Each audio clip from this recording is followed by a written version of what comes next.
ಹಳೆಯ ಚಿನ್ನದ ಒಡವೆನ ಅಧಿಕ ಬೆಲೆಗೆ ಮಾರಬೇಕೆ? ಅಂದ್ರೆ ಆಟಿಕಾಗೆ ಕಾಲ್ ಮಾಡಿ 8880300300. Attica gold company. ಉಭಯ ಸದನಗಳ ಎರಡನೇ ದಿನದ ಕಲಾಪಕ್ಕೆ ಕೌಂಟ್ ಡೌನ್ ಶುರುವಾಗಿದೆ. ಬೆಳಗ್ಗೆ 10 ಗಂಟೆಗೆ ನಡೆಯಲಿರುವಂತಹ ಕಲಾಪ ಸದನದಲ್ಲಿ ಇವತ್ತು ಹೈ ವೋಲ್ಟೇಜ್ ಫೈಟ್ ನಡೆಯಲಿದೆ. ಸರ್ಕಾರಕ್ಕೆ ತರಾಟೆಗೆ ತೆಗೆದುಕೊಳ್ಳೋದಕ್ಕೆ ಅಂತ ವಿಪಕ್ಷಗಳು ಅಸ್ತ್ರವನ್ನ ರೆಡಿ ಮಾಡಿಕೊಂಡಿವೆ.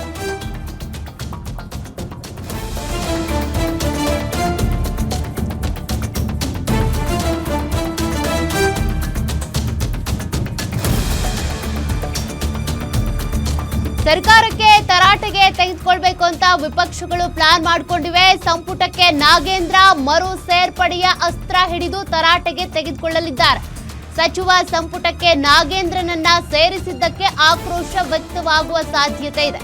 ಈ ವಿಚಾರವನ್ನೇ ಪ್ರಸ್ತಾಪಿಸಿ ಸರ್ಕಾರದ ವಿರುದ್ಧ ಮುಗಿಬೀಳೋದಕ್ಕೆ ಅಂತ ರೆಡಿ ಆಗ್ತಿದ್ದಾರೆ. ವಿಪಕ್ಷಗಳಿಗೆ ಕೌಂಟರ್ ಕೊಡೋದಕ್ಕೆ ಸರ್ಕಾರ ಸಜ್ಜಾಗಿದೆ. ಈ ವಿಚಾರದಲ್ಲಿ ಸರ್ಕಾರ ತಮ್ಮನ್ನ ತಾವು ಹೆಂಗೆ ಡಿಫೈನ್ ಮಾಡ್ಕೊಳ್ಳುತ್ತೋ ಗೊತ್ತಿಲ್ಲ. ಯಾಕೆಂದ್ರೆ ವಾಲ್ಮೀಕಿ ಹಗರಣಕ್ಕೆ ಸಂಬಂಧಪಟ್ಟಂತೆ ನಾಗೇಂದ್ರ ಅರೆಸ್ಟ್ ಆದ್ರು, ಜೈಲ್ಗೆ ಹೋಗಿ ಬಂದ್ರು, ತದನಂತರದಲ್ಲಿ ರಾಜೀನಾಮೆ ಕೊಟ್ಟಿದ್ರು. ಈಗ ಮತ್ತೆ DK ಶಿವಕುಮಾರ್ ಅವರ ಸಂಪುಟದಲ್ಲಿ ನಾಗೇಂದ್ರಗೆ ಸಚಿವ ಸ್ಥಾನ ಸಿಕ್ಬಿಟ್ಟಿದೆ. ಈ ರೀತಿ ಹಗರಣದಲ್ಲಿ ಒಳಗಾದವ್ರನ್ನ, ಜೈಲಿಗೆ ಹೋಗಿ ಬಂದವ್ರನ್ನೆಲ್ಲ ಹೆಂಗ್ ನೀವು ಮತ್ತೆ ನಿಮ್ಮ ಸಂಪುಟಕ್ಕೆ ಸೇರಿಸ್ಕೊಂಡ್ರಿ ಅಂತೇಳಿ ವಿಪಕ್ಷಗಳು ಇವತ್ತು ಮುಗಿ ಬೀಳೋದ್ರಲ್ಲಿ ಡೌಟೇ ಇಲ್ಲ.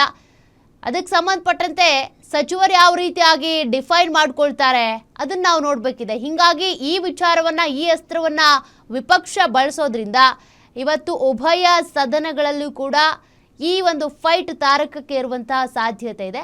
ನೋಡೋಣ ಏನೇನಾಗುತ್ತೆ, ಯಾರು ವಾಯ್ಸ್ ರೈಸ್ ಮಾಡ್ತಾರೆ ಇದ್ರ ಬಗ್ಗೆ ಅಂತ ವಿಪಕ್ಷದಲ್ಲಿ.